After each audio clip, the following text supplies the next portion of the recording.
आज मैं आपके साथ लेके आया हूँ कॉमर्स का एक बहुत इंपॉर्टेंट टॉपिक है जिसको हम कहते हैं स्टाफिंग। स्टाफिंग बेसिकली क्या है, इसका मीनिंग और डेफिनेशन डिस्कस करेंगे इस वीडियोस में, और आने वाली वीडियोस में स्टाफिंग से रिलेटेड काफ़ी सारे टॉपिक्स हम करने वाले हैं। तो चलिए शुरू करते हैं। Sorry. Staffing consist of man power planning. Staffing में क्या आ जाता है? Man power planning, recruitment, selection, training, compensation, promotion, maintenance of managerial personnels. तो बेसिकली इसके अंदर क्या आ जाता है स्टाफिंग में, कि हम मैन पावर की प्लानिंग करते हैं कि कितने इंसान हमें चाहिए जॉब के लिए, और उनको कैसे कैसे रिक्रूट करना है, उनकी सिलेक्शन कैसे करनी है, उनको ट्रेन कैसे करना है, उनकी कॉम्पनसेशन मतलब उनकी तनख्वाहें कैसे फिक्स करनी है, और उनको प्रमोट कैसे करना है, और उनकी मेंटेनेंस कैसे करनी है। मेंटेनेंस मतलब वो नौकरी छोड़ के किसी और कंपनी में ना चला जाए, उनको मेंटेन कैसे करना है। तो ये सारा का सारा जो कॉन्सेप्ट्स हैं, ये सारी की सारे जो टॉपिक्स हैं, ये स्टाफिंग के अंदर आते हैं। In simple words we can say that it involves finding right person for the right job, having right qualifications, doing right job at right time. तो सिंपल वर्ड्स में स्टाफिंग का मतलब है हमें ऐसे इंसान ढूंढने हैं जो कि राइट पर्सन हो, सही लोग ढूंढने सही जॉब के लिए। जैसे इंजीनियरिंग की जॉब है तो इंजीनियर्स ही ढूंढेंगे ना, और ताकि उनकी राइट क्वालिफिकेशन हो और वो हमारी कंपनी में अच्छे से अच्छे कंट्रीब्यूट कर सकें राइट टाइम पे। राइट टाइम लिखा हुआ है during right job at right time का मतलब है कि अगर हमें आज किसी भी कंपनी को आज किसी एम्प्लॉय की ज़रूरत है तो वो 2 साल या 3 साल के बाद थोड़ी ना उसको रिक्रूट करेगा। जिस टाइम पे उसको ज़रूरत है एम्प्लॉय की, उसी टाइम पे फटाफट से ढूंढ के उस एम्प्लॉय को वहाँ पे जॉब प्रोवाइड कराएगा। तो जिसको जॉब मिलेगी उसका तो फ़ायदा है ही है, कंपनी ने काम कराना है तो कंपनी का भी तो फ़ायदा है। तो कहने की बात ये है कि स्टाफिंग किस चीज़ से रिलेटेड होती है? मैन पावर प्लानिंग, के कितने इंसान चाहिए ये प्लान करना, रिक्रूटमेंट करना, सिलेक्शन करना, ट्रेनिंग वगैरह देना, कंपनसेशन, उनकी कितनी तनख्वाहें सेट होंगी, कैसे कैसे उनकी प्रमोशन होगी, और कैसे कैसे मेंटेनेंस ऑफ मैनेजरियल स्टाफ करना है। अब इसकी एक डेफिनेशन है जो कि फ्रेंच वेंडल जो हैं प्रोफेसर हुए हैं उन्होंने दी है। तो ये क्या कहते हैं? Staffing is the recruitment. Staffing को इन्होंने कहा है कि रिक्रूटमेंट होती है, सिलेक्शन होती है, डेवलपमेंट होती है, यूटिलाइजेशन होती है, और कंपनसेशन एंड मोटिवेशन होती है ह्यूमन रिसोर्सेज की, कि इंसानों की कैसे डेवलपमेंट करनी है, कैसे सिलेक्शन करनी है, कैसे इनकी रिक्रूटमेंट वगैरह होगी। ये सारी ऑर्गेनाइजेशन के अंदर जितने भी ये सारे प्रोसेसेस हैं उनको हम कहते हैं स्टाफिंग। आई होप ये टॉपिक आपको समझ आया होगा, इसकी मीनिंग और डेफिनेशन आपको अच्छे तरीके से समझ आया होगा। नेक्स्ट टॉपिक मैं लेके आऊँगा स्टाफिंग की इंपॉर्टेंस, कि किसी भी कंपनी में स्टाफिंग इतनी इंपॉर्टेंट क्यों है। हेलो फ्रेंड्स, आज मैं आपके साथ कॉमर्स का एक टॉपिक लेके आया हूँ, इंपॉर्टेंस ऑफ स्टाफिंग। इस वीडियो से पहले मैंने डिस्कस किया था कि स्टाफिंग का मीनिंग क्या होता है और उसकी डेफिनेशन क्या होती है। इस वीडियो में मैं डिस्कस करूंगा स्टाफिंग इतनी इंपॉर्टेंट क्यों है, किसी भी ऑर्गेनाइजेशन या कंपनी के लिए स्टाफिंग इतनी इंपॉर्टेंट क्यों है। तो चलिए शुरू करते हैं। फर्स्ट पॉइंट आ जाता है मीनिंग एंड डेफिनेशन। ऑब्वियसली जब भी आपको इंपॉर्टेंस ऑफ स्टाफिंग आएगा तो मीनिंग डेफिनेशन तो लिखनी ही लिखनी है, ठीक है, वो मैं पिछली वीडियो में डिस्कस कर चुका हूँ। तो इसमें सबसे पहला पॉइंट आ जाता है filling the roles by obtaining competent personnels. तो जो भी आपके खाली पोजीशंस हैं उनमें कॉम्पिटेंट बंदे आप एडजस्ट करते हो स्टाफिंग के थ्रू। कैसे?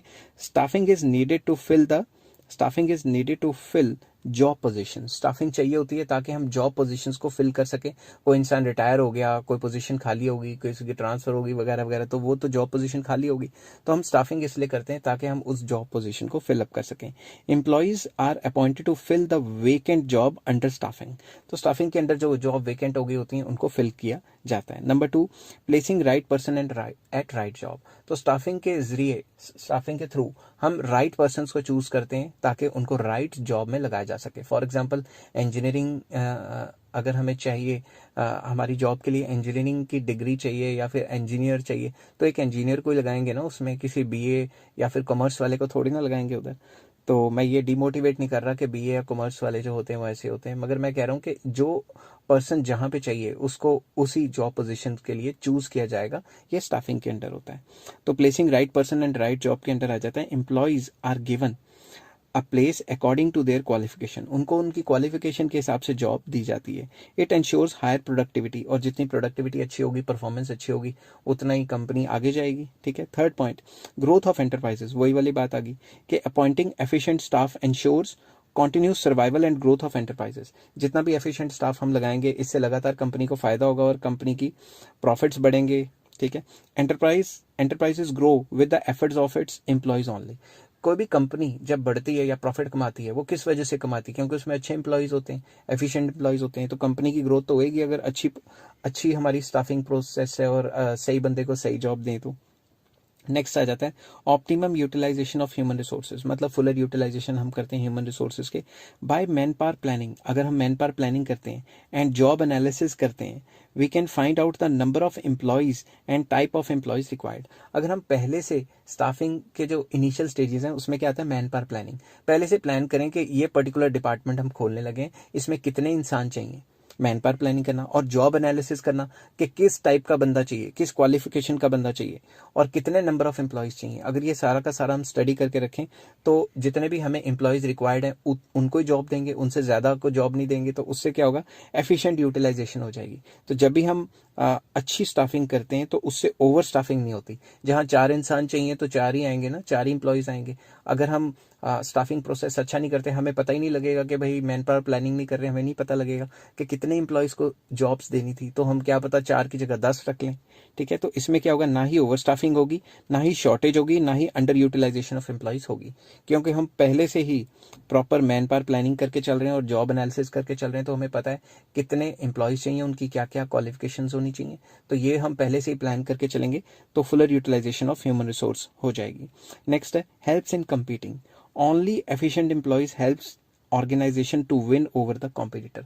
अगर कोई भी कंपनीज हैं वो आपस में उनका कंपटीशन होता है तो वही कंपनी जीती है जिसके पास एफिशिएंट एम्प्लॉयज हो, क्योंकि एम्प्लॉयज के थ्रू ही काम करेंगे ना। तो जितने एम्प्लॉयज अच्छे होंगे वही कंपटीशन को मतलब विन कर सकती है, वही सर्वाइव कर सकती है मार्केट में जिनके एम्प्लॉयज बहुत अच्छे होंगे। एम्प्लॉयज अच्छे कहाँ से मिलेंगे, स्टाफिंग प्रोसीजर से। तो नेक्स्ट पॉइंट आ जाता है it improves job satisfaction and moral of employees.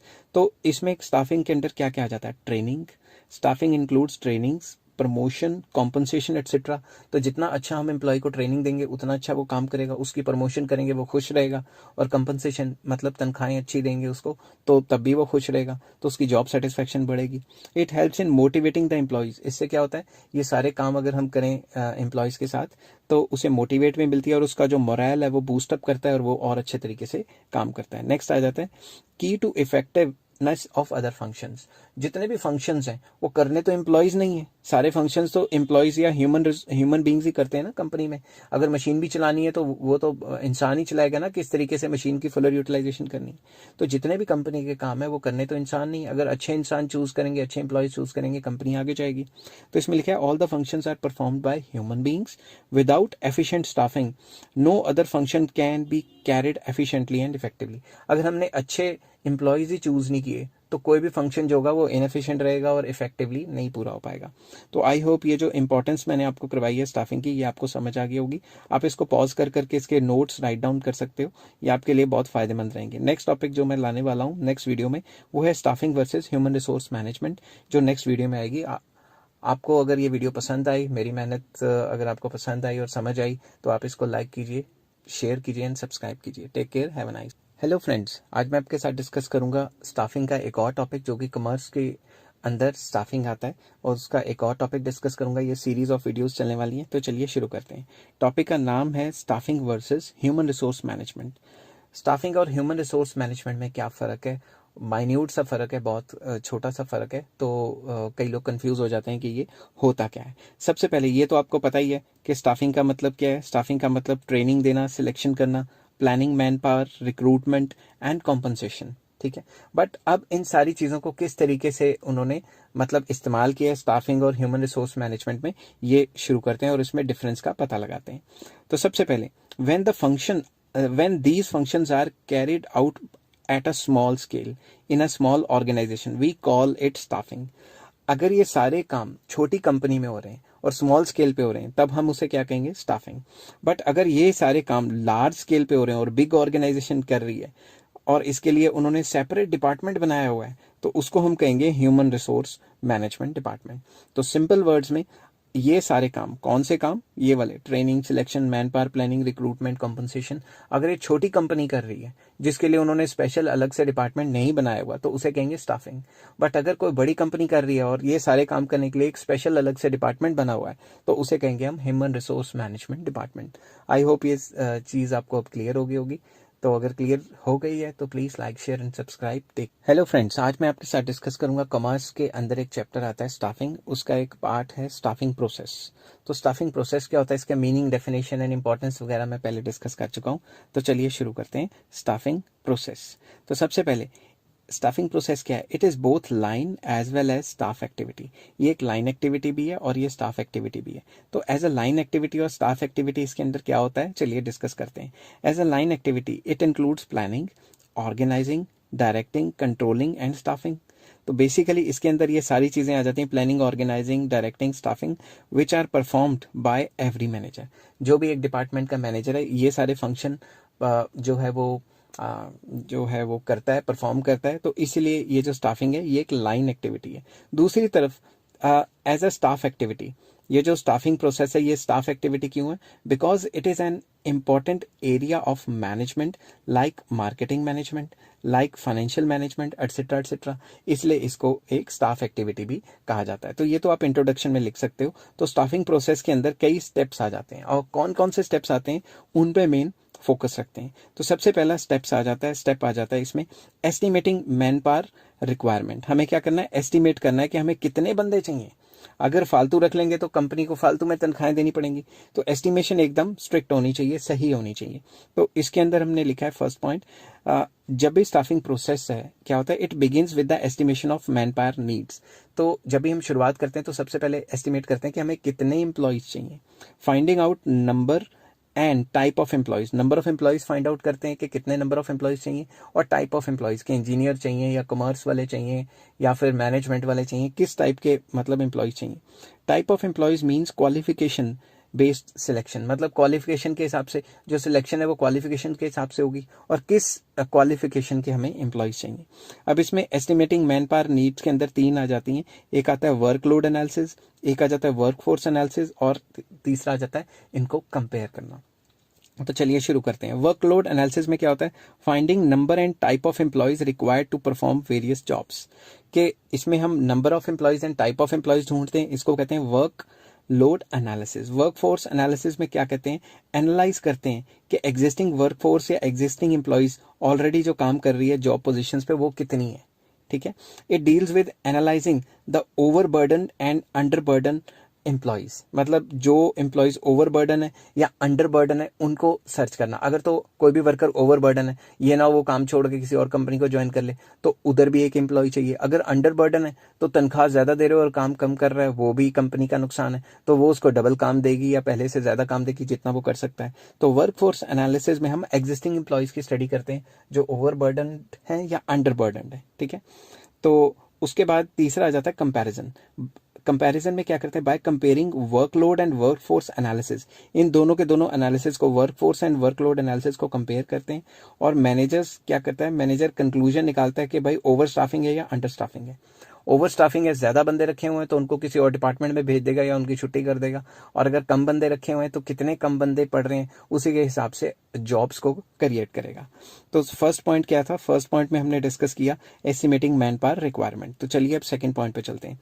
Second point आ जाता है रिक्रूटमेंट। रिक्रूटमेंट क्या है, it is a process of including more and more people to apply for job. तो ये कैसा प्रोसेस है जिसमें ज्यादा से ज्यादा लोगों को जॉब के लिए अप्लाई करवाया जाता है। तो रिक्रूटमेंट इंटरनल भी हो सकती है, मतलब विद इन द कंपनी भी बंदे लग सकते हैं जो खाली पोजीशन है। एक्सटर्नल भी हो सकती है, बाहर से फ्रेश टैलेंट या न्यू एम्प्लॉयज भी लाए जा सकते हैं। इंटरनल रिक्रूटमेंट जो है थोड़ी सस्ती पड़ती है, क्योंकि हमें क्या करना पड़ता है, choosing from inside the organization. Company के बीच में से ही वो जॉब पोजीशंस फिल करनी पड़ती हैं, कंपनी के बीच वाले एम्प्लॉयज को ही वो जॉब्स देनी पड़ती हैं, तो वो थोड़े सस्ता पड़ता है। और external recruitment means choosing from outside the organization, मतलब बाहर से नए एम्प्लॉयज लेके आना, जो कॉस्टली है क्योंकि टाइम मनी एफर्ट बहुत ज्यादा लग जाएगा न्यू एम्प्लॉयज को चूज करने के लिए। थर्ड पॉइंट आ जाता है सिलेक्शन। सिलेक्शन में क्या होता है, selecting most suitable candidate for the vacant position. इसमें जो मोस्ट सूटेबल कैंडिडेट्स हैं, 1000 फॉर्म आगे, 2000 फॉर्म आगे, 500 फॉर्म आगे, उसमें से जो मोस्ट सूटेबल कैंडिडेट है उसको जॉब के लिए रखना। तो number of selected candidates are less than the number of candidates opted for recruitment. Apply तो रिक्रूटमेंट के लिए तो काफी ज्यादा अप्लाई करते हैं, मगर सिलेक्शन तो कम की होती है ना। तो यहाँ लिखा है कि नंबर ऑफ सिलेक्टेड स्टूडेंट्स जो है वो कम रहते हैं, और जिन्होंने जॉब के लिए अप्लाई करते हैं वो बहुत ज्यादा रहते हैं, क्योंकि आपको पता ही है अनएम्प्लॉयमेंट वर्ल्ड में बहुत ज्यादा है।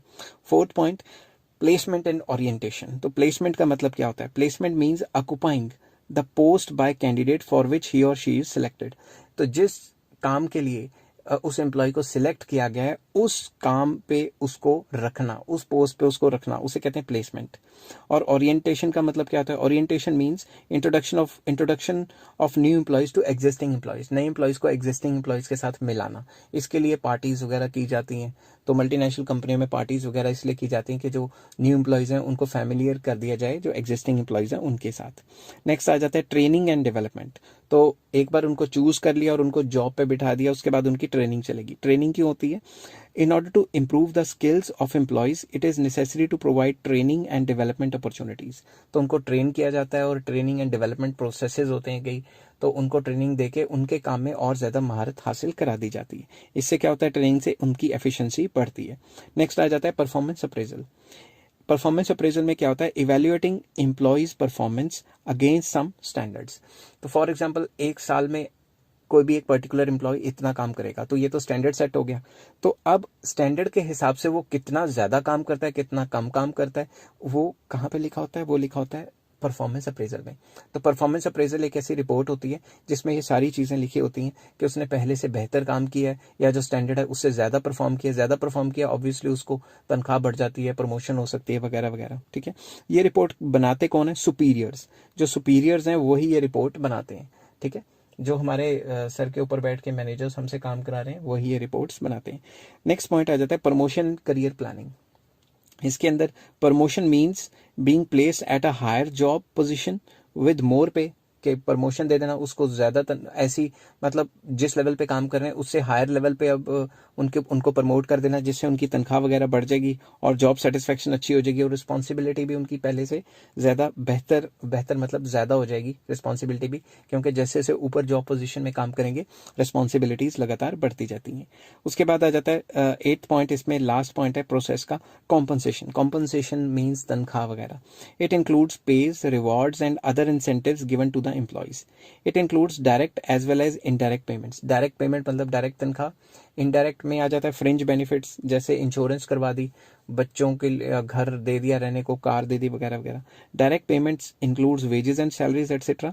Indirect payments includes medical facilities, insurance या फिर फ्रिंज बेनिफिट्स जिसको कहते हैं, कार दे दी चलाने के लिए, घर दे दिया रहने के लिए एटसेट्रा एटसेट्रा। तो ये सारा का सारा क्या था? प्रोसेस। कौन सा प्रोसेस हम कर रहे थे? स्टाफिंग का। तो स्टाफिंग प्रोसेस क्या होता है? इसमें ये स्टेप बाय स्टेप सारे पॉइंट आ जाते हैं। तो नेक्स्ट जो मैंने वीडियो बनानी है वो बनानी है कंपोनेंट्स ऑफ स्टाफिंग। इसमें कितने कंपोनेंट आ जाते हैं और वो क्या क्या होते हैं उसके बारे में डिटेल नेक्स्ट वीडियो में आएगी।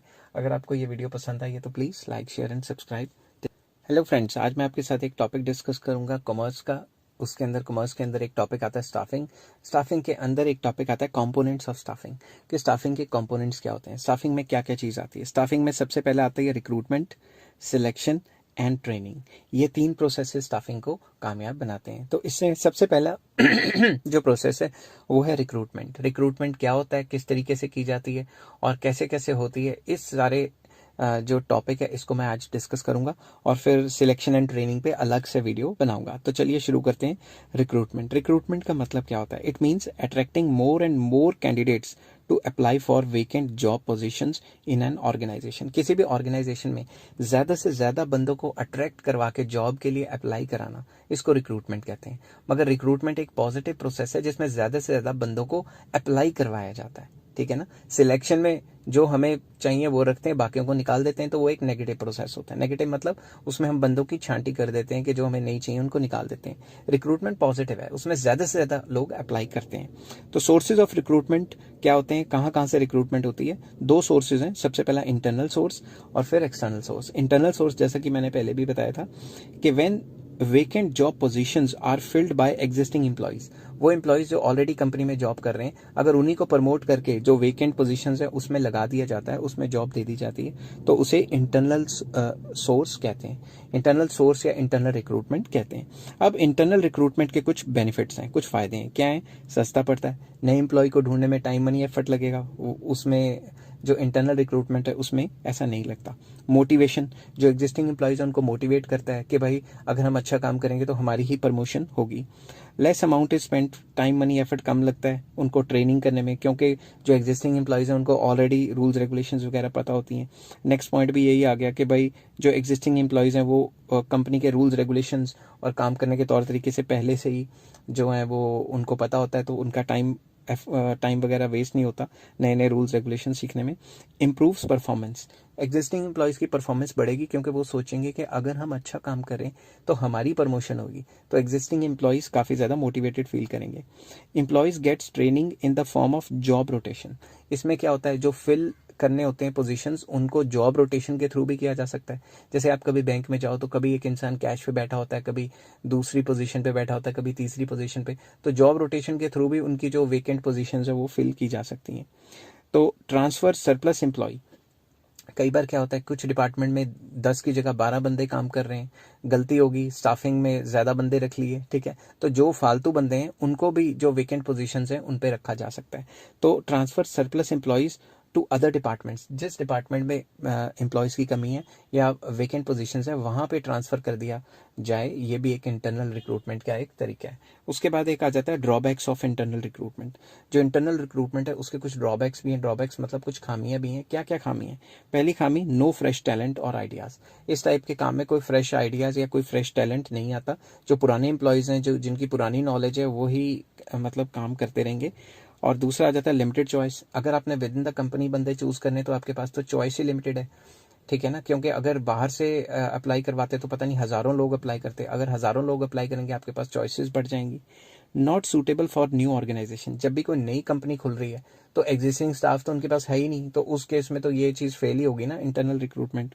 उसके बाद फ्रीक्वेंट ट्रांसफर्स में रिड्यूस द प्रोडक्टिविटी, अगर फ्रीक्वेंट ट्रांसफर्स करेंगे, जैसा मैंने कहा था जॉब रोटेशन वगैरह करते रहो, अगर जॉब रोटेशन ही करते रहे और ट्रांसफ़र करते रहे, हर 6 महीने बाद एम्प्लॉय को कहीं कर दिया, फिर दूसरे 6 महीने बाद एम्प्लॉय को कहीं और भेज दिया, तो उसे एक पर्टिकुलर काम में काम कर करके एफिशिएंसी नहीं हासिल हो सकेगी। तो फ्रीक्वेंट ट्रांसफ़र से प्रोडक्टिविटी एफिशिएंसी कम होती है। नेक्स्ट आ जाता है मेथड्स ऑफ इंटरनल रिक्रूटमेंट।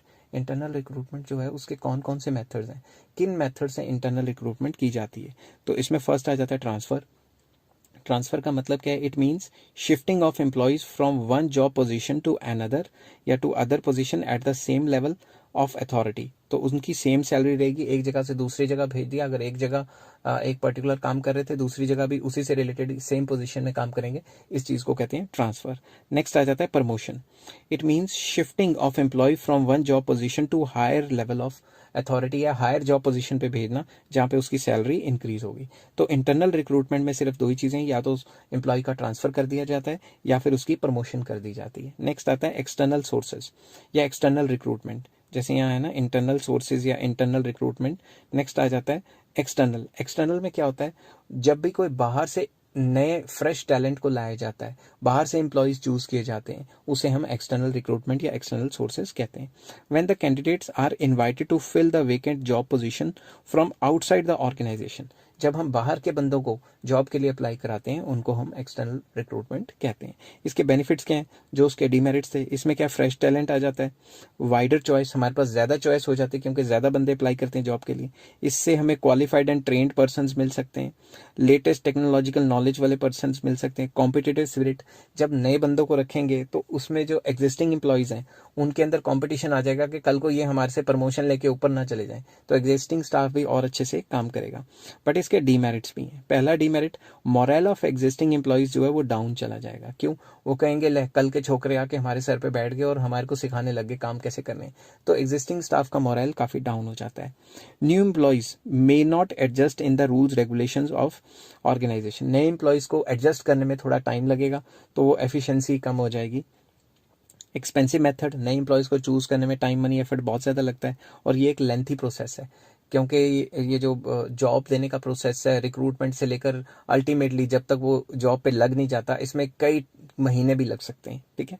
अब आ जाता है मेथड्स ऑफ एक्सटर्नल रिक्रूटमेंट, कि कौन कौन से तरीके हैं जिससे हम बाहर से एम्प्लॉयज़ को रिक्रूट कर सकते हैं। सबसे पहला डायरेक्ट रिक्रूटमेंट। इसमें क्या आ जाता है, हम क्या करते हैं, पेस्ट कर देते हैं नोटिस एक पेज पे प्रिंट आउट निकाल के पोस्ट कर देते हैं गेट पे, ऑफिस के गेट पे या किसी दुकान के गेट पे या किसी भी गेट पे, फैक्ट्री के गेट पे या वर्कशॉप के, वर्कशिप नहीं लिखना चाहिए था मुझे, वर्कशॉप लिखना चाहिए था, तो यहाँ पे मैं वर्कशॉप लिख लेता हूँ, वर्कशॉप। स्पीड में कभी कभी हो जाता है। तो वर्कशॉप के गेट पे तो हम लिख देते हैं कि इतने मेल रिक्वायर्ड, फीमेल रिक्वायर्ड, ये रिक्वायर्ड, वो रिक्वायर्ड। तो डायरेक्ट रिक्रूटमेंट में हम डायरेक्ट पेस्ट कर देते हैं एक प्रिंट आउट निकाल के, जो भी हमारी काम करने की फैक्ट्री है या जगह है उसके गेट पे। नेक्स्ट आ जाता है कैजुअल कॉलर्स। कैजुअल कॉलर्स में क्या होते हैं, job seekers leave application with the reception. जिनको भी जॉब चाहिए होती है वो अपना बायोडाटा या फिर रिज्यूम या फिर सीवी जो भी कहते हैं वो हमारा रिसेप्शन पे जमा करवा के चले जाते हैं। Application file acts as a waiting list. तो उन सारी जो एप्लीकेशन है उनकी एक फाइल होती है, वो एक टाइप की वेटिंग लिस्ट है। When ever job is vacant, अगर कोई भी जॉब हमें खाली होगी और वेकेंट है तो हम उसमें सूटेबल कैंडिडेट्स को कॉल कर लेते हैं, ठीक है, और इस तरीके से उनको जॉब दे दी जाती है। नेक्स्ट आ जाता है एडवर्टीजमेंट, मशहूरियां करना, न्यूज़पेपर में, मैगजीन्स में या ऑनलाइन वगैरह वगैरह कई साइट्स हैं, उसमें मशहूरियां दे देना कि हमें फलां स्टाफ चाहिए। ये भी एक तरीका है जिससे हम बाहर के एम्प्लॉयज, बाहर के जो स्टाफ है उसको रिक्रूट कर सकते हैं ज़्यादा से ज़्यादा। नेक्स्ट आ जाता है एम्प्लॉयमेंट एक्सचेंजेस। गवर्नमेंट ने various types of employment exchanges both at state level and central level पे खोली हुई हैं। इसमें क्या होता है, government employment exchanges act as a middle man. तो जितना भी जो जॉब देने वाले हैं, ठीक है, मैं आपको एक डायग्राम से समझा देता हूँ। ये जॉब देने वाली कंपनी है, ये गवर्नमेंट ने एक्सचेंज खोला, ये गवर्नमेंट को कह देती है हमें इस टाइप के एम्प्लॉयज चाहिए। तो वेरियस टाइप्स के पर्सन हैं, वो लगातार अपनी एप्लीकेशन या अपना बायोडाटा गवर्नमेंट के एक्सचेंजेस में जमा करवाते रहते हैं और गवर्नमेंट उनको ईमेल के थ्रू या चिट्ठी के थ्रू भेजती रहती है कि भाई ये जॉब्स निकली हैं, तुम अप्लाई कर सकते हो। तो एम्प्लॉयमेंट एक्सचेंजेस के थ्रू भी जो है जो नया फ्रेश टैलेंट आ सकता है। नेक्स्ट आ जाता है placement agencies and management consultancy. आपको आजकल पता है कंसल्टेंसी सर्विसेज बहुत चल चुकी हैं। इसके अंदर क्या होता है, such agencies invite biodata and record from the various job seekers and send them to suitable clients. इनके कुछ क्लाइंट्स होते हैं, जैसे बड़ी बड़ी कंपनियां हैं, वो कहते हैं कि हम खुद जॉब जो एम्प्लॉयज हैं वो ढूंढने निकलेंगे, हमारा टाइम मनी एफर्ट वेस्ट होगा। तो वो क्या करते हैं, वो हायर कर लेती हैं प्लेसमेंट एजेंसीज को या मैनेजमेंट कंसल्टेंसी सर्विसेज जो प्रोवाइड करते हैं उनको हायर कर लेती हैं। तो वो क्या करती हैं, वो on the behalf of company लोगों को चूज करती हैं और डायरेक्टली उसमें रिक्रूट करती हैं। बट इस चीज के वो पैसे लेती हैं। पैसे किससे लेती हैं, कंपनी से भी पैसे लेती हैं और कभी कभी जो एम्प्लॉय चूज किया है उसकी भी आधी सैलरी ले लेती हैं। तो they charge a fees for their services, उनकी सर्विसेज का एक चार्ज होता है। उसके बाद आ जाता है कैंपस रिक्रूटमेंट। इसमें क्या होता है, किसी भी कॉलेज या यूनिवर्सिटीज में जाके जो बड़े बड़े जो कंपनियां हैं वहां पे टेस्ट वगैरह कंडक्ट करती हैं और देखती हैं कोई फ्रेश टैलेंट है तो उनको वहीं से पिक करके जॉब में अपने बैठा देती हैं। Next recommendation of existing employees. जो भी एग्जिस्टिंग एम्प्लॉयज हैं जो जॉब कर रहे हैं उनके रिकमेंडेशंस पे उनके रिलेटिव्स या उनके फ्रेंड्स या उनके बच्चों को नौकरी मिल सकती है जो भी मतलब क्वालिफाइड है। तो रिकमेंडेशन ऑफ एग्जिस्टिंग एम्प्लॉयज भी अपने रिश्तेदारों को या जान पहचान वाले को जॉब पे लगा सकते हैं। नेक्स्ट आ जाता है लेबर कॉन्ट्रैक्टर्स। लेबर कॉन्ट्रैक्टर्स भी जब, जैसे मान लो हमें जॉब चाहिए, ठीक है, हमें जॉब चाहिए तो हम अगर सीधा उसके कंपनी के पास जाएंगे तो कंपनी के पास इतना टाइम ना हो कि हमारा इंटरव्यू ले वगैरह वगैरह, वो किसी ठेकेदार या कॉन्ट्रैक्टर को हायर करेगी और कहेगी कि भाई तुम हमें इतने बंदे चाहिए, इतने बंदे हमें प्रोवाइड करा दो। तो वो खुद नहीं रखेगी, वो ठेकेदार या कॉन्ट्रैक्टर के थ्रू हमें जॉब पे रखवा देगी। तो contractors are in touch with the people who are seeking some job. When need arises, contractors are hired for the work. Contractors को कंपनी हायर कर लेती है और उनके पास जितना भी स्टाफ होता है उनको भी जॉब मिल जाती है। इससे क्या होता है, कंपनी के ऊपर बर्डन नहीं है क्योंकि वो परमानेंट स्टाफ तो है ही नहीं, ठेके पे काम करा रहे हैं। जब काम कराएंगे तो पैसे देंगे, काम खत्म तो पैसे खत्म, मतलब जॉब खत्म। तो ये जो थी, ये सारा का सारा जो था रिक्रूटमेंट प्रोसेस, इंटरनल एक्सटर्नल कैसे कैसे है, ये सारा मैंने आपके साथ डिस्कस किया। नेक्स्ट टॉपिक मैं जाऊँगा, इसके अंदर आ जाता है difference between internal and external recruitment. ये मैं नेक्स्ट वीडियो में समझाऊंगा आपको। अगर ये वीडियो आपको समझ आई तो please like, share and subscribe. Take care. Hello friends, आज मैं आपके साथ एक टॉपिक लेके आया हूँ। कॉमर्स के अंदर स्टाफिंग का एक टॉपिक आता है, internal recruitment versus external recruitment. Internal recruitment और एक्सटर्नल रिक्रूटमेंट में क्या डिफरेंसेस हैं, तो चलिए शुरू करते हैं। इंटरनल रिक्रूटमेंट में फर्स्ट पॉइंट है, इसमें क्या होता है, use of existing staff. Existing staff को ही जो वेकेंट पोजीशंस है वहां जॉब पोजीशंस पे बिठा दिया जाता है। मगर एक्सटर्नल रिक्रूटमेंट में क्या है, बाहर से एम्प्लॉयज आते हैं और उनको चूज किया जाता है और उनको जो वेकेंट पोजीशंस है उन पे जॉब्स दी जाती हैं। Next less time consuming. जो इंटरनल रिक्रूटमेंट है उसमें टाइम, मनी, एफर्ट कम लगते हैं क्योंकि ऑलरेडी हमारे पास एम्प्लॉयज़ होते हैं, उन्हीं को प्रमोट या ट्रांसफ़र करना होता है। दूसरा, वो मोर टाइम कंज्यूमिंग है क्योंकि उसमें बाहर से एम्प्लॉय रखना है और उसका सिलेक्शन प्रोसीजर एंड टेस्ट उस्ट लेने वगैरह वगैरह, ये काफ़ी लंबा चला जाता है। थर्ड पॉइंट आ जाता है मोर इकोनॉमिकल। ये सस्ता पड़ता है क्योंकि ज़्यादा टाइम, मनी, एफर्ट वेस्ट नहीं करने पड़ते। ये कॉस्टली प्रोसेस है क्योंकि बाहर से बंदा रखना है बोल बोल के हो जाता है कभी कभी गले में। तो ये कॉस्टली प्रोसेस है। इसमें रिक्रूटमेंट से लेकर अल्टीमेट सिलेक्शन तक कई प्रोसेस से गुजरना है और टाइम, मनी, एफर्ट ज़्यादा लगेंगे। इंटरनल रिक्रूटमेंट में हमारे पास लिमिटेड चॉइस होती है। लिमिटेड चॉइस का मतलब है लिमिटेड बंदे हैं, हमें उन्हीं में से चूज़ करना है। मगर दूसरी तरफ जब हम बाहर से इंसान को चूज़ करेंगे तो हमारे पास वाइडर चॉइस है। तो इंटरनल रिक्रूटमेंट में क्या होता है, boost the moral of existing employees. जो एग्जिस्टिंग एम्प्लॉयज हैं उनका मोरल काफ़ी हाई कर देती है, उनको मोटिवेट करती है क्योंकि उनको पता है कि कल को अगर प्रमोशंस वगैरह होंगी तो हमारी ही होंगी, इसलिए हम अच्छे तरीके से काम करें। ऑन द अदर हैंड, अगर बाहर से इंसान आते हैं, बाहर से एक्सटर्नल रिक्रूटमेंट होती है, तो it brings down the moral of existing employees. इससे एग्जिस्टिंग एम्प्लॉयज का मोरल डाउन चला जाता है। वो कहते हैं ले काम कर करके हम मर गए, हमारे सर पे कल के छोकरे आके बैठ जाएंगे, तो इससे उनका मोरल काफ़ी ज़्यादा डाउन हो जाता है। नेक्स्ट टॉपिक है सिलेक्शन, और किस किस तरीके से सिलेक्शन होती है वो डिस्कस करूंगा। इस टॉपिक के लिए, इस वीडियो के लिए इतना ही। अगर आपको हेलो फ्रेंड्स, आज मैं आपके साथ कॉमर्स का एक टॉपिक लेके आया हूँ। स्टाफिंग के अंदर आता है सिलेक्शन प्रोसेस। सिलेक्शन क्या होता है और किस किस तरीके से एम्प्लॉयज़ को सिलेक्ट किया जाता है कंपनी के लिए, इसका एक प्रोसेस होता है, वो हम डिस्कस करेंगे। तो चलिए शुरू करते हैं। सबसे पहले सिलेक्शन होता क्या है? It means discovering most promising and most suitable candidate to fill up the vacant job. Selection मतलब मोस्ट सूटेबल कैंडिडेट को जो नौकरी है उस पर रखना या जो वेकेंट पोजीशन है उस पर जॉब देना। अब सिलेक्शन प्रोसेस है, ये एक ऐसा प्रोसेस है जिसके थ्रू जो एम्प्लॉयज़ हैं उनको सिलेक्ट किया जाता है। इसमें वेरियस स्टेप्स हैं, वो सारे के सारे स्टेप्स आज मैं आपके साथ डिस्कस करूंगा वेरी शॉर्ट तरीके से। अगर आपको कहीं नहीं समझ आता तो पॉज करके फिर से सुन सकते हैं और इसको पॉज करके लगातार अपने नोट्स भी साथ के साथ बना सकते हैं। तो इसमें सबसे पहला पॉइंट है प्रीलिमिनरी स्क्रीनिंग। प्रीलिमिनरी स्क्रीनिंग में क्या होगा, जैसे कोई जॉब वेकेंट है, उसके लिए तो हज़ारों लोगों ने अपने सीवी या रिज्यूम या बायोडाटा या फिर अपने जो है वो अप्लाई किया होगा। तो उसमें क्या करते हैं, eliminate unqualified and misfit candidates. ठीक है, जो भी हमारे पास इंफॉर्मेशन आई उसमें से जो अनक्वालिफाइड बंदे हैं और जो मिसफिट हैं उनको हम एप्लीकेशन फॉर्म्स को रिजेक्ट कर देंगे। ठीक है, तो फर्स्ट प्रोसेस क्या है, उनकी फॉर्म्स की स्क्रीनिंग करेंगे कि हमें इनमें में से कौन से चाहिए। फॉर एग्जांपल, हमें चाहिए 5 साल एक्सपीरियंस वाले और कई 2 साल वाले भी हैं, 1 साल वाले भी हैं, उन सब ने भी अप्लाई किया है। तो जो हम 5 साल वाले हैं वही फॉर्म रखेंगे और बाकी सारे फॉर्म को रिजेक्ट कर देंगे। तो सेकेंड टेस्ट क्या आ जाता है, second selection test. Selection test के अंदर क्या क्या होता है, organization conducts various types of tests to find out the knowledge of the candidates। अब जिनके फॉर्म्स एक्सेप्ट हुए हैं उनके टेस्ट लिए जाएंगे, टेस्ट लेके देखा जाएगा कि उनको नॉलेज है भी है। तो कितने टाइप के टेस्ट होते हैं, सबसे पहला आ जाता है इंटेलिजेंट टेस्ट। इंटेलिजेंस टेस्ट में हम क्या देखते हैं, टू मेजर द IQ, कि वो जो इंडिविजुअल है उसका IQ है भी है, इतना अच्छा उसका IQ होगा उतना ही कंपनी को फायदा होगा ना, तो उसमें IQ टेस्ट किया जाता है। उसके बाद आ जाता है एप्टीट्यूड टेस्ट। एप्टीट्यूड टेस्ट क्यों किया जाता है, to find out potential of learning new job. के एप्टीट्यूड टेस्ट में कि कितनी स्पीड में या कितने अच्छे तरीके से, कितना पोटेंशियल है कि नया एम्प्लॉय जो है नई नई चीज़ें सीखे। थर्ड आ जाता है पर्सनैलिटी टेस्ट। पर्सनैलिटी टेस्ट में उसका ह्यूमन बिहेवियर देखा जाएगा कि उसका बिहेवियर कैसा है, कि पॉजिटिव है या नेगेटिव है, किस तरीके से, वो टेस्ट किया जाएगा। उसके बाद आ जाता है ट्रेड टेस्ट। ट्रेड टेस्ट का मतलब जो भी वो स्किल सीख के आया हुआ है ड्यूरिंग हिज और हर एजुकेशन, उसको टेस्ट करना, to check existing skills of an individual की एग्जिस्टिंग जो स्किल्स हैं उनको टेस्ट करना। नेक्स्ट है interest test, to find out the interest of the candidate का इंटरेस्ट देखना कि उसका नई नई चीज़ों में इंटरेस्ट है, किन किन कामों में इंटरेस्ट है, इंटरेस्ट कंस्ट्रक्टिव होना चाहिए, डिस्ट्रक्टिव नहीं होना चाहिए, इस चीज़ को सारा टेस्ट करना।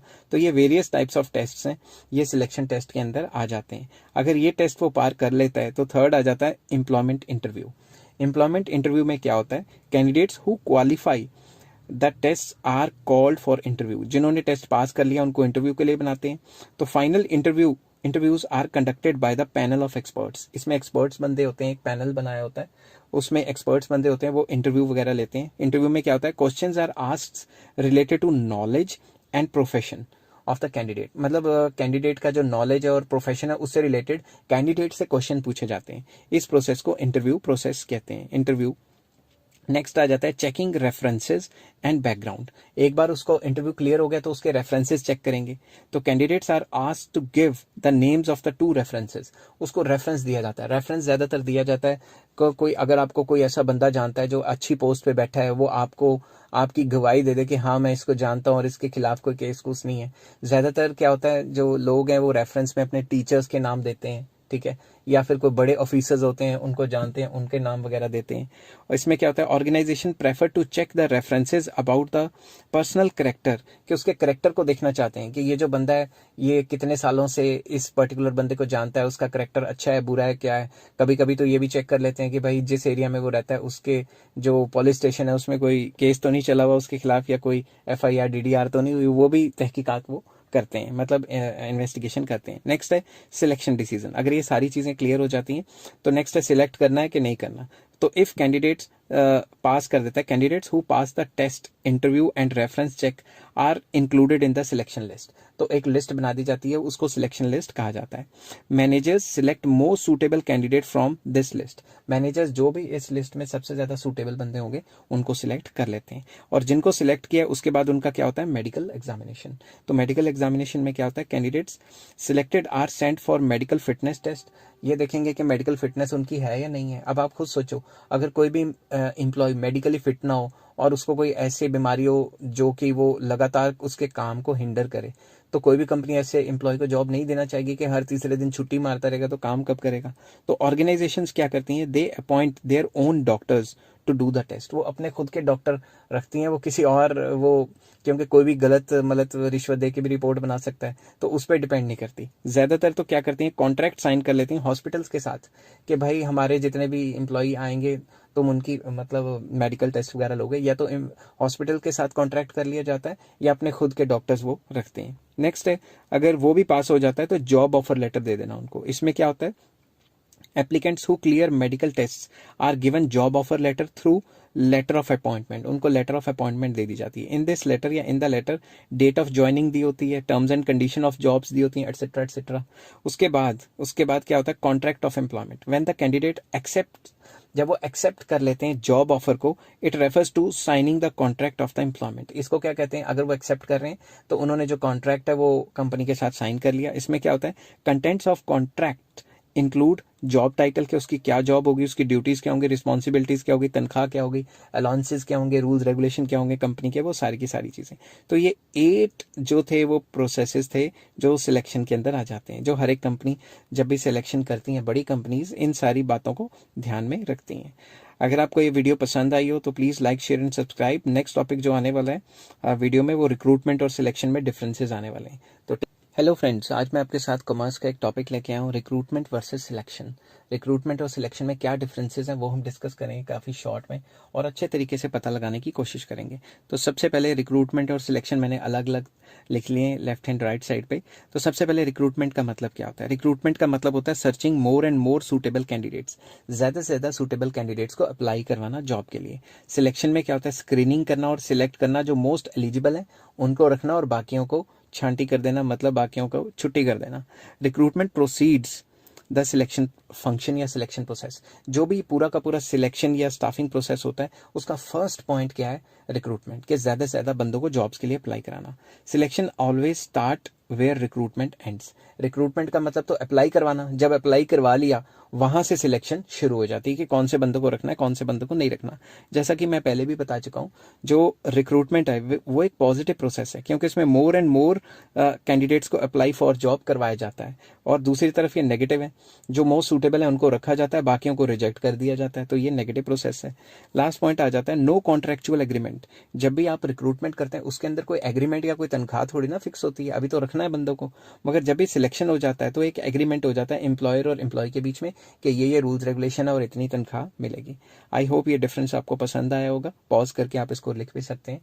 अगर आपको ये पसंद आया तो please like share and subscribe. Take care, have a nice day. Hello friends, आज मैं आपके साथ डिस्कस करूंगा कॉमर्स के अंदर एक टॉपिक जो चल रहा था स्टाफिंग, उसके अंदर training and development. Training and development क्या होता है और किस तरीके से किया जाता है ये हम डिस्कस करेंगे। सबसे पहले चलिए शुरू करते हैं। ट्रेनिंग क्या होता है, it means equipping the employees with the required skills to perform the job. Job को परफॉर्म करने के लिए जो भी रिक्वायर्ड स्किल्स हैं वो प्रोवाइड करवाना एम्प्लॉयज़ को, उस प्रोसेस को हम कहते हैं training. On the other hand development क्या होता है? It means overall growth and overall growth of the employee, उसकी सोच को चेंज करना, उसका ओवरऑल मतलब ओवरऑल जो एटीट्यूड है उस चीज़ को चेंज करना। तो development is a long process, training तो सिर्फ वर्क स्पेसिफिक ही होती है। नेक्स्ट आ जाता है benefits of training for organisations. Organisations को अगर अपने एम्प्लॉयज़ को ट्रेनिंग देती हैं तो उसका क्या बेनिफिट है? इससे it reduce the learning time. जो एम्प्लॉयज़ हैं वो नई नई चीज़ें सीखेंगे, पता नहीं 1 साल 2 साल ना लगा दें, ट्रेनिंग दो 2-3 महीने की, उनको जल्दी सीख जाएंगे। इससे उनकी एफिशिएंसी या परफॉर्मेंस बढ़ती है एम्प्लॉयज़ की। इससे डेवलपमेंट ऑफ पॉजिटिव एटीट्यूड, उनके काम करने का एटीट्यूड चेंज होता है। इससे जो भी ऑपरेशनल प्रॉब्लम्स हैं जो ड्यूरिंग वर्क आएंगे उनको, वो अच्छे से हैंडल कर सकते हैं employees. Managing man power needs, वो अपनी मैन पावर नीड्स को मैनेज कर सकते हैं कि भाई हमें किस किस टाइप के काम करने और किस किस तरीके से होंगे। उसके बाद हेल्प टू अडेप्ट चेंजेस जो आते हैं, क्योंकि डायनेमिक एनवायरनमेंट है, टाइम टू टाइम चेंज होता रहता है, तो उनको सिखाया जाता है कि अगर ये वाली सिचुएशन होगी तो इस तरीके से काम करना है, दूसरी सिचुएशन होती है तो किस तरीके से काम करना है। अब ये तो थे benefits of training to organisation, कि अगर कंपनी अपने एम्प्लॉयज़ को ट्रेन करती है तो कंपनी को क्या फ़ायदा होगा। आप आ जाते हैं बेनिफिट्स टू एम्प्लॉयज़ को क्या बेनिफिट होंगे अगर उनको ट्रेन कर रहे हैं, दे रहे हैं नहीं मतलब ट्रेनिंग दे रहे हैं उनको, तो उनकी बेटर करियर ऑप्शंस, उनके करियर ऑप्शंस खुल जाएंगे, क्योंकि उनको नई नई स्किल्स सीखने को मिलेंगी। उनका अर्निंग का चांस बढ़ जाएगा, उनका मोरल बूस्टअप हो जाएगा कि भाई हमें तो अब ज़्यादा काम आता है और हम एफिशिएंसी से कर सकते हैं। लेस चांसेस ऑफ एक्सीडेंट, अगर उनको प्रॉपर ट्रेनिंग दी जाएगी तो काम करने के दौरान उनका एक्सीडेंट होने के चांसेस कम हो जाते हैं। ठीक है, नेक्स्ट है मेथड्स ऑफ ट्रेनिंग। ट्रेनिंग के कौन कौन से मेथड्स हैं? सबसे पहले ऑन जॉब ट्रेनिंग। इसके अंदर क्या होता है? When the employees are trained while they are performing the job के साथ साथ अगर उनको ट्रेन किया जाए then it is called on job training. इसके एग्जाम्पल हैं इंटर्नशिप, अप्रेंटिसशिप एटसेट्रा एटसेट्रा। काम कराने के साथ साथ ही उनको ट्रेनिंग दी जाती है, उसे कहते हैं ऑन जॉब ट्रेनिंग। नेक्स्ट आ जाता है ऑफ जॉब ट्रेनिंग। इसमें क्या होता है? Training of employees by taking them away from the work position से अलग लेके जाते हैं और उनको ट्रेनिंग देते हैं, that is vestibule training. Vestibule training एक ऐसा तरीका है जिसमें क्या डुप्लीकेट मॉडल या ऑर्गेनाइजेशन बना दी जाती है, जिसके अंदर एक ऐसा एनवायरनमेंट क्रिएट कर दिया जाता है कि ये एक टाइप का आप जॉब कर रहे हो और उस तरीके से आप किस किस डिफरेंट सिचुएशंस को हैंडल करोगे, वो उस तरीके से उनको सॉल्व की जाती हैं। अब अगर आप इसको डिफरेंट तरीके से आप इसको समझने की कोशिश करो तो इसमें क्या आ जाता है, जैसे मान लो कोई नया वो आया है, क्या कहते हैं, नया पायलट है, तो पायलट को पहली बार ही आप जहाज़ थोड़ी ना पकड़ा दोगे, उसको वेस्टिबुल ट्रेनिंग दी जाती है। उसको एक ऐसा 3D मॉडल या गेमिंग टाइप एक उन्होंने बनाया होता है जिसमें उसको बिठा के उसको ट्रेन किया जाता है कि अगर प्लेन को ऐसा हुआ तो वैसा होगा, वैसा हुआ तो वैसा होगा, इस तरीके से। फॉर एक और एग्जांपल मैं आपको दे सकता हूँ। एक और एग्जांपल है मूट कोर्ट। मूट कोर्ट में क्या होता है? एक झूठी कोर्ट बनाई जाती है। जो नए नए जो लॉ पास आउट हैं उनको पता होगा और जो एग्जिस्टिंग लॉयर्स हैं उनको भी पता होगा। एक मूट कोर्ट बनाई जाती है, एक झूठी सी कोर्ट, जिसमें जब उनको ट्रेनिंग दी जाती है तो बताया जाता है कि इस तरीके से आपने जो केस है वो पुटअप करना है जज के सामने और इस तरीके से गवाहों से बयान लेने हैं वगैरह वगैरह। तो इस चीज़ को हम ऑफ जॉब ट्रेनिंग कहते हैं। तो ये टॉपिक इतना ही था। नेक्स्ट टॉपिक आपको ट्रेनिंग और डेवलपमेंट में डिफरेंस क्या है वो करवाऊंगा। अगर आपको ये टॉपिक पसंद आए तो please like, share and subscribe. Hello friends, आज मैं आपके साथ कॉमर्स का एक और टॉपिक लेके आया हूँ, ट्रेनिंग वर्सेस डेवलपमेंट। ट्रेनिंग और डेवलपमेंट में फ़र्क क्या होता है? तो चलिए शुरू करते हैं विदाउट वेस्टिंग एनी टाइम। तो सबसे पहले training deals with technical skills. Training में क्या होता है? जो टेक्निकल स्किल्स हैं आपको वही सिखाई जाती हैं। On the other hand development में क्या होता है? Teaching technical skills, human skills and conceptual skills. तो डेवलपमेंट का स्कोप काफ़ी वाइड है, उसमें काफ़ी सारी चीज़ें आपको सिखाई जाती हैं। ट्रेनिंग क्या है? मोर suitable for technical staff. Training technical staff के लिए सूटेबल है और जो डेवलपमेंट है ये मैनेजरियल स्टाफ के लिए ज़्यादा सूटेबल है। ट्रेनिंग में मेन फोकस क्या होता है? Focus on developing skills already possessed by the employees जो काम कर रहे हैं उसी को और ज़्यादा अच्छा करने के लिए उनको ट्रेनिंग दी जाती है। बट डेवलपमेंट का मेन फोकस क्या है? It focuses on development of hidden qualities of the employees की जो हिडन क्वालिटीज़ हैं उनको और ज़्यादा निखार के सामने आने के लिए, उनको और ज़्यादा बेहतर करके सामने लाने के लिए डेवलपमेंट की जाती है। नेक्स्ट, ट्रेनिंग में बेसिकली ऑन जॉब ट्रेनिंग को प्रेफर किया जाता है, मगर डेवलपमेंट हमेशा ऑफ जॉब ही होती है। ड्यूरिंग जॉब डेवलपमेंट बहुत मुश्किल प्रोसेस है। Next, focus on present focus on present requirement of the organisation. Training employees को दी जाती है प्रेजेंट सिचुएशन को हैंडल करने के लिए, कि करंट सिचुएशन को कैसे हैंडल कर पाएगा employee. On the other hand जो डेवलपमेंट है उसका मेन फोकस क्या होता है, फ्यूचर रिक्वायरमेंट के लिए और प्रेजेंट के लिए, दोनों के लिए।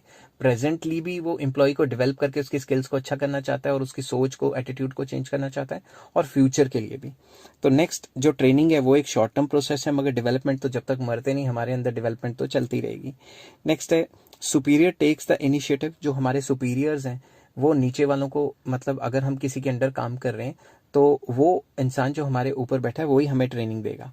उसके बाद जो डेवलपमेंट है, डेवलपमेंट के लिए जो इंडिविजुअल है उसी को इनिशिएट करना पड़ता है, उसी को इनिशिएटिव लेना पड़ता है कि मैं अपने काम करने के तौर तरीके को किस तरीके से डेवलप करूं, अपनी सोच को कैसे चेंज लेके आऊं। नेक्स्ट मोड्स जो ट्रेनिंग है it is suitable for lower level या ऑपरेशनल लेवल मैनेजर्स, बट जो डेवलपमेंट है वो किसके लिए ज़रूरी है, वो यूज़फुल होता है मिडिल लेवल और टॉप लेवल मैनेजर्स के लिए ज़रूरी होता है। Next work centred. जो ट्रेनिंग है वो तो वर्क के हिसाब से दी जाती है, काम के हिसाब से दी जाती है, मगर दूसरा जो डेवलपमेंट है वो पर्सन सेंटर्ड होती है। वो पर्सन्स जो है, पर्सन को इंपॉर्टेंस रख के डेवलपमेंट प्रोसेस चलाए जाते हैं, और ट्रेनिंग का तो पता है काम ही करवाना है तो वो वर्क सेंटर्ड होगी। आई होप ये सारे डिफरेंसेस आपको क्लियर हो गए होंगे। आप पॉज करके इसको नोट भी कर सकते हैं अपनी कॉपी में। अगर ये वीडियो आपको समझ आई तो please like, share and subscribe. Take care, have a nice